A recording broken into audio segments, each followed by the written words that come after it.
ನೀವ್ ಇಲ್ಲೇನ್ ಮಾಡ್ತಿದ್ದೀರಾ? ಅಜ್ಜಿ, ನಿಮ್ ಮನೆ ಇಲ್ಲೇನಾ?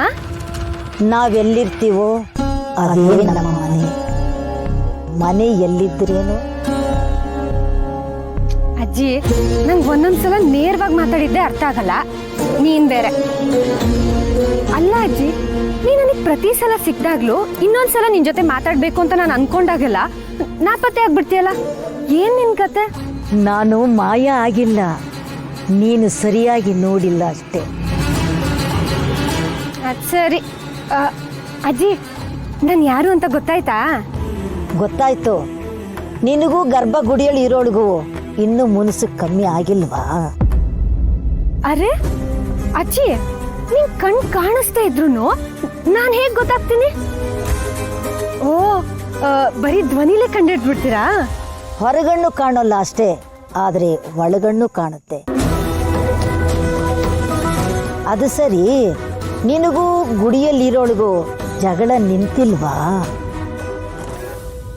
ಜಗಳ ಹೇಗ್ ನಿಲ್ಲುತ್ತೆ? ನನಗಿನ್ನೂ ನಮ್ಮ ಅಕ್ಕ ಸಿಕ್ಕಿಲ್ಲ.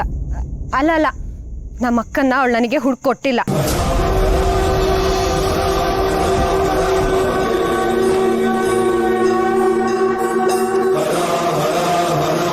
ಅವಳು ಹುಡುಕೊಡೋದು ದೊಡ್ಡದಲ್ಲ, ನಾ ಹುಡುಕ್ತಾ ಇರೋದು ಸಿಕ್ಕಿದೆ ಅಂತ ಅರಿವು ಬರೋದೇ ದೊಡ್ಡದು. ಅಂದ್ರೆ ನಂಗೆ ಈಗಾಗ್ಲೇ ಏನ್ ಸಿಕ್ಕಿದೆ? ಎಲ್ಲಾನು ನಾನೇ ಹೇಳೋದಾದ್ರೆ ನಿನಗೆ ಬುದ್ಧಿ ಯಾಕೆ ಕೊಡ್ತಾ ಇದ್ದು? ಅತ್ತರಿ, ನೀನ್ಯಾಕೆ ಇಲ್ಲಿಗೆ ಬಂದೆ ಹೇಳು? ಅದು ನಾನು ಒಂದು ಮಗುನ ನೋಡ್ಕೊಳ್ಳೋ ಕೆಲಸ ಮಾಡ್ತಿದ್ದೀನಿ. ಆ ಮಗುಗೆ ಹುಷಾರಿಲ್ಲ. ಎಲ್ಲರ ಹತ್ರ ಪೂಜೆ ಮಾಡಿಸ್ಕೊಳ್ಳೋಳು ಪ್ರಸಾದ ತಗೊಂಡು ಹೋದ್ರೆ ಮಗು ಹುಷಾರಾಗ್ಬೋದು ಅಂತ ನನ್ನ ಫ್ರೆಂಡ್ ದೇವಿ ಅವ್ರು ಹೇಳಿದ್ರು.